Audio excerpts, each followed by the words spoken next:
বা ফোন দেওয়া খবর নেওয়া সব ভাই করেছে। একটা দিন ভাইয়ের সাথে কথা না হলে আমি থাকতে পারতাম না। ফোন না দিলে মার কাছে ফোন দিতাম যে মা ভাই ফোন দেয়নি, আজকে কথা কয়নি আমার সাথে। কিন্তু রবিবার থেকে ভাই আমার সাথে আর কথা বলেনি।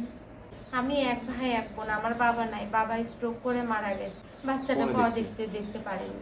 একটাই ভাই ছিল আমার, ওইটাই বড় ভাই। আমার মা এখন একা, আমার মায়ের দেখার মতো আর কেউ নাই।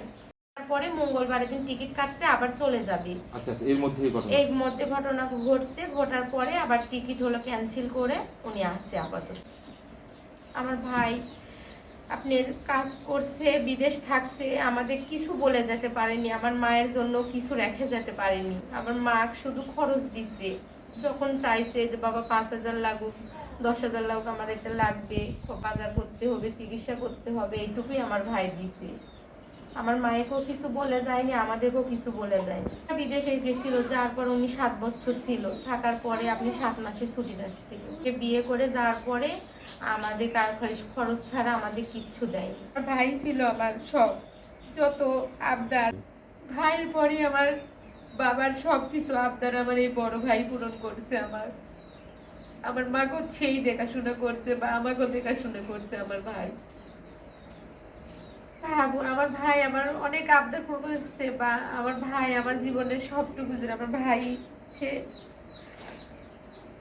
ছিল আর কি। ভাইয়ের সাথে আমি অনেক ফোন দিয়েছি কথা বলার জন্য। আবার সেদিনও ফোন দিয়েছি, আমার মা আমার কাকুর বিয়ে বৃহস্পতিবারের দিন, সেখানে বিয়ে খাতে যাবে দেখে যে মা বললো যে বউ তোর মঙ্গলবারের দিন টিকিট কাটছে, চলে পড়বে, একটা দিন বউ ভাতের দিনও যদি যাওয়া যায় দুপুরে খাইতে, তাহলে তারা খুশি হবে। আমি বলছি দেখি তাহলে, বাড়ি রেখে, বাড়িতে অনেক হাঁস মুরগি আছে, এগুলো রেখে মা কোথাও যাইতে পারে না। সেই জন্য ভাইয়ের কাছে আমি ফোন দিয়েছিলাম অনেকবার যে ভাই ভাবিকে একটু যদি আপনি বলতেন, আমরা বললে তো হয়তো আমাদের কথা ভাবি শুনে না, আপনি একটু বলে দেখেন যে মঙ্গলবারের দিন না যায়, আপনি আরো 2-4 দিন বাড়ায় যদি থাকা যায় তাহলে সে থাকুক, তাহলে মা একটু বিয়ে খায় আসতো। কিন্তু ভাই আমার সেদিন ফোন ধরেনি, কথা বলেনি। ওই বলতোই কথা আছে, বিয়ে খারাপ যাওয়ার কথা কসে করে ওই যে তাহলে রাখি মা রাখি বইয়ের সাথে দুপুরবেলা 11-12টার দিকে কথা বলছে।